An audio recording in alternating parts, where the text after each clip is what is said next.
how you doing today? Mary C here. I had some munchies for cheese sticks. Did you know you can make your own cheese sticks with the air fryer? This air fryer is an amazing machine. Not only is the Pampered Chef air fryer a deluxe air fryer, but it's also a food dehydrator, and it also has a rotisserie function.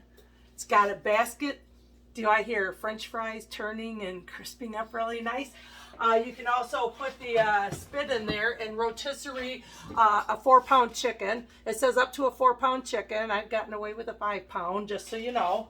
But today I thought I'd do some quick cheese sticks because I'm a little bit on the hungry side. And cheese sticks just sounded really good. And instead of going out to a restaurant where I can't control the amount of calories and everything they give me, I'm controlling it all right here. I used matzo flour instead of using the matzo breadcrumbs or regular breadcrumbs. I kind of like the matzo flour better because it's just smoother. So I have sprayed down the bottom catch tray, and I have sprayed down this tray that I'm going to place the cheese sticks on. And what I'm going to do is I'm going to roll them in the flour. And I'm going to dip them in the egg mix. It's actually just egg. I didn't mix anything else with it.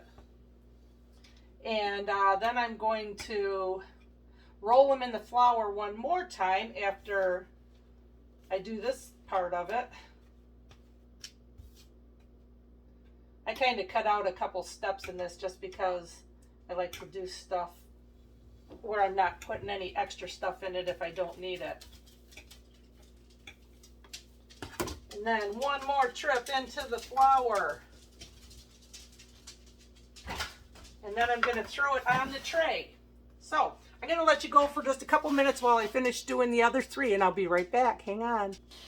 Okay, so I'm just finishing up, and I wanted to remind you to make sure you dip the ends of your cheese stick in the flour to make sure that it's covered really good, because if you don't, and it gets too hot, you'll end up losing all the cheese out the side. Not that I've ever done that before, but it does happen. So once you get them all done and you're ready to go, you need to spray them with some oil. I recommend getting the Pampered Chef spritzer to do that with. As you can see, I haven't quite added that to my collection yet, but I'm working on it. So I'm going to throw them in the air fryer in the middle section. And I'm going to turn this over to, whoops, not there. I'm going to turn it over to bake, and then I'm going to press the button for the 350, and I'm going to turn it down to 8 minutes, and I'm going to press go. And while that's cooking, I'll just tell you, I did add some garlic and herb by Pampered Chef and some 3 onion.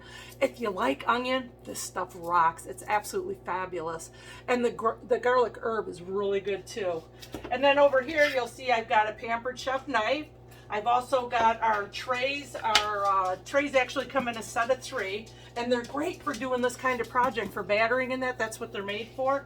And I've also got, that I just sprayed all that oil over because I didn't have the Pampered Chef spritzer. I've got our cutting mats, which come in a set of 3. They tell you, one of them tells you what the different knives do. The other one has all kinds of measurements for the different sizes and that of like the fries you're cutting up. And then the last one has the different hand measurements and that on it. And these are really great plastic mats, and they're so handy to have. So while this finishes up, I'm going to clean up over here, and I'll be back with you to show you what they look like when they're done. Okay, so I peeked in on them, and they look like they're just about done. I got out some of my pizza sauce I made. This is the little bowls that come with the charcuterie set. Why shouldn't I have a little something fancy on my plate, right? So I'm just going to use it over here.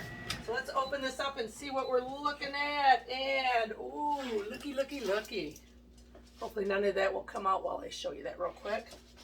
As you can see, it's a dripping away. So I guess I should have paid a little bit more attention to how I coated them, because I know there were a couple spots that were a little bit lax. But remember, I told you to spray. This is why you spray, is because the last thing you want is that cheese getting stuck and not being able to get it out of there. And if you sprayed, it's pretty easy to get it all off of there. There we go.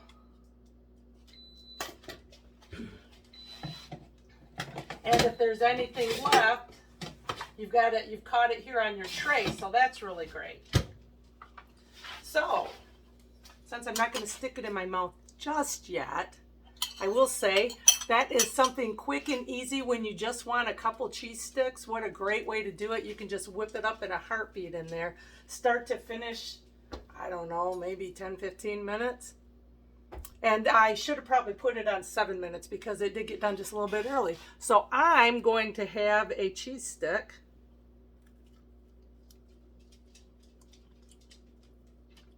Indeed. Bon appetit.